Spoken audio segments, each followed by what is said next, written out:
लोकसभा आम निर्वाचन 2024 का पहला चरण का चुनाव बिहार के 4 जिलों में हो चुका है। अब दूसरे चरण में भागलपुर में 26 अप्रैल को चुनाव होना तय हुआ है, जिसको लेकर एक से एक दिग्गज राजनेता अपनी पार्टी और पार्टी के प्रत्याशियों के प्रचार के लिए आ रहे हैं और बिना कई आग लपेट के वोट मांगने का सीधा काम कर रहे हैं। इस बाबत आज कांग्रेस के पूर्व अध्यक्ष राहुल गांधी ने भागलपुर के सैंडिस कंपाउंड मैदान में जनसभा की। यहां उन्होंने कहा कि भाजपा के लोग बात करते हैं कि 40 सीटें आएंगे, इतनी सीटें आएंगे, उतनी सीटें आएंगे, लेकिन मैं कहता हूं कि एनडीए को 150 से ज्यादा सीटें नहीं आएंगे। उन्होंने आगे यह भी कहा कि हमारी सरकार बनने वाली है, अग्निवीर योजना को उठाकर फेंक देंगे। देश को 2 तरह के शहीद बिल्कुल भी नहीं चाहिए, हमारी पार्टी इसकी इजाजत नहीं देती है। वहीं उन्होंने भागलपुर वीडियो से अपील करते हुए अजीत शर्मा को भारी बहुमत से जिताने की अपील की है। भागलपुर में अजीत शर्मा का मुकाबला मुख्य रूप से जदयू प्रत्याशी अजय कुमार मंडल से है। पहले फेज में हुए चुनाव को लेकर बिहार के चारों सीटों पर महागठबंधन की जीत सुनिश्चित कहा है। इस कार्यक्रम में राहुल गांधी के साथ साथ तेजस्वी मुकेश सहनी एवं पूर्णिया के बीमा भारती के अलावा भागलपुर के दर्जनों महागठबंधन के घटक दल व कांग्रेस के कई पदाधिकारी व सैकड़ों कार्यकर्ता मौजूद थे। भागलपुर में हार्दिक अभिनंदन और वंदन करता हूँ। आज हम लोग का भागलपुर का सौभाग्य है कि आदरणीय राहुल गांधी जी, तेजस्वी यादव जी, मुकेश सहनी जी हमारे अन्न धरती पर हमारे बीच में है, इसलिए मैं इसको स्वागत करता हूँ। आप लोग आज जनता हम पूरे आपसे आग्रह है और आप बता दें कि जिस तरह से आप लोग आदरणीय अजय मंडल जी सांसद आपने चुना, विकास की बात को छोड़िए, वो किसी गांव किसी पंचायत में वो घूमने मिलने तक नहीं गए। मैं आपको वादा करता हूँ, आप अगर आपकी जीत होती है और विकास की जीत होगी, अगर मेरी जीत होती है तो आपसे पूछ के, चाहे कोई भी हो, मुखिया सरपंच जो है उनसे पूछ कर काम करेंगे, उनसे मिलने काम करेंगे। चाहे वो हवाई सेवा प्रारंभ करना हो, चाहे भागलपुर में एम्स की स्थापना करना हो, सरकारी कर्मियों के लिए ओल्ड पेंशन सिस्टम पूरा प्रारंभ कराना हो, भागलपुर में राष्ट्रीय स्तर का IT हब बनाना हो, भागलपुर के शिल्प उद्योग को विश्व के मानचित्र पर स्थापित करना है, भागलपुर और औद्योगिक नगर घोषित कराना, पंचायत प्रतिनिधियों से छीनी गई शक्तियों को वापस दिलाना है, विक्रमशिला विश्वविद्यालय का नालंदा की तर्ज पर विकास कराना है, भोलानाथ पुल का काम शुरू हो गया है, आप जानते हैं, समानांतर पुल मैंने इसको बनवाने का काम किया है। आप याद रखिएगा, आप केंद्र की छलने वाली सरकार न युवाओं को रोजगार दे रही है, न गरीबों को सहारा। यह सरकार सीनियर सिटीजन से, गरीबों से छीन कर उद्योगपतियों को लाखों करोड़ का पैकेज देती है। मैं उपस्थित जन समुदाय को यह आश्वस्त करना चाहता हूँ, मैं सांसद बनने पर सम्मान के साथ विकास करूंगा और आपकी आवाज बनकर भागलपुर के क्षेत्र की तमाम समस्याओं को वह आवाज उठाकर खिलाने का काम करूंगा। और फिर से जो आदरणीय हमारे नेता का जन्मदिन क्या है, पृथ्वी की गहराई से अपनी तरफ से पूरे भागलपुर लोकसभा की जनता की तरफ से उनका हम दिल से हार्दिक स्वागत और अभिनंदन करते हैं। जय हिंद, जय। ये सिर्फ चुनाव नहीं है, ये चुनाव जो है ये आजादी की लड़ाई है।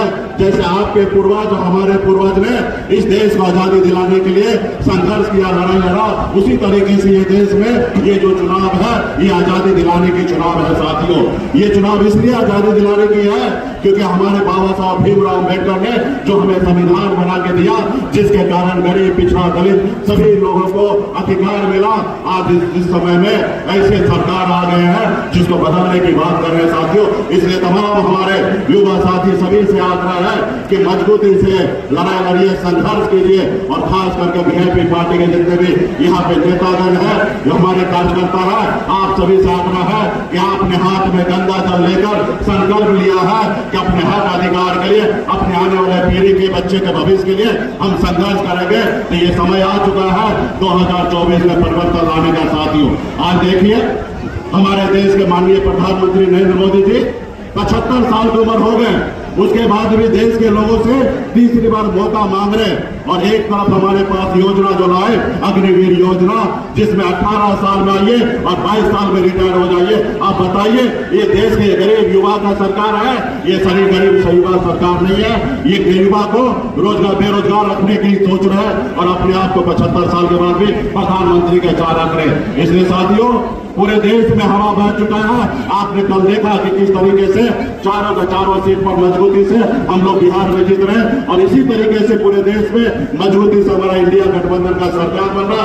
आप लोग मजबूती से साथ रहिए, पूरे बिहार में हम लोग मजबूती से काम कर रहे हैं। बहुत बहुत धन्यवाद देता हूँ तमाम यहाँ पे सभी साथी को, बहुत बहुत धन्यवाद। बीमा भारती जी है, इस बार जो दूसरा फेज का जो चुनाव होने जा रहा है 5 सीटों पे होने जा रहा है और इस बार हम दावे के साथ कह सकते कि 5 की 5 सीट हम लोग गठबंधन के लोग जीतेगा। और यही नहीं, कल चुनाव हुआ था, चारों सीट पर महागठबंधन और इंडिया अलायंस जीत रहा है। आप लोगों को बता रहे हैं कि आपकी हांडी बार बार नहीं चलती है। ये जो मोदी जी का जो फिल्म है 400 पार का, पहला दिन ही पहले फेज में सुपर फ्लॉप हो गया है। अब इनका झूठ का पहाड़, जुमलों का पहाड़ बिहार की जनता ने दहा दिया है। उसमें ज्यादा समय नहीं है। आप सब लोगों से यही अपील है, राहुल जी ने मुद्दे की बात कही है, पढ़ाई दवाई कमाई सिंचाई सुनवाई और कार्रवाई वाली सरकार देने के लिए कहा है। सबसे बड़ा हमारा दुश्मन बेरोजगारी है।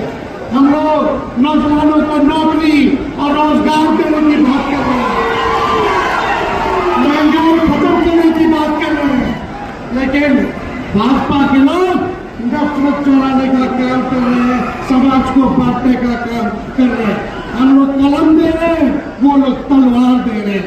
आपको फोटो लेना, फोटो लेना, फोटो लेना, फोटो लेना। एक बार राहुल गांधी जी को हाथ उठा करके आश्वस्त कीजिए कि भागलपुर, पूर्णिया, कटिहार, किशनगंज और बांका की सीट को आप लोग जिताइएगा। एक बार भागलपुर की जनता जिंदाबाद, जिंदाबाद, जिंदाबाद। हिंदुस्तान के हर युवा को पहली नौकरी का अधिकार हमारी अगली सरकार देने जा रही है। जैसे मनरेगा ने रोजगार का अधिकार दिया, वैसे ही हम ग्रेजुएट को पहली नौकरी का अधिकार देंगे। पहली नौकरी का अधिकार का मतलब हिंदुस्तान के सारे ग्रेजुएट होल्डर, डिप्लोमा होल्डर, उन सबको 1 साल के लिए अप्रेंटिसशिप मिलेगी। 1 लाख रुपए साल का, 8,500 रुपए महीने का, खटाखट उनकी ट्रेनिंग होगी और अगर पहले साल उन्होंने अच्छा काम किया तो उनको परमानेंट नौकरी मिलेगी। ये जो अप्रेंटिसशिप वाली नौकरियां होंगी ये प्राइवेट सेक्टर में होंगी, पब्लिक सेक्टर यूनिट्स में होंगी, सरकार में होंगी। तो करोड़ों युवाओं को ट्रेनिंग मिलेगी, हिंदुस्तान का एक वर्कफोर्स मिलेगी, ट्रेन वर्कफोर्स मिलेगी। और हमारे जो युवा हैं जो आज सड़कों पे घूम रहे हैं, इंस्टाग्राम फेसबुक देख रहे हैं, उनके बैंक अकाउंट में साल का 1 लाख रुपया, 8,500 रुपए महीने का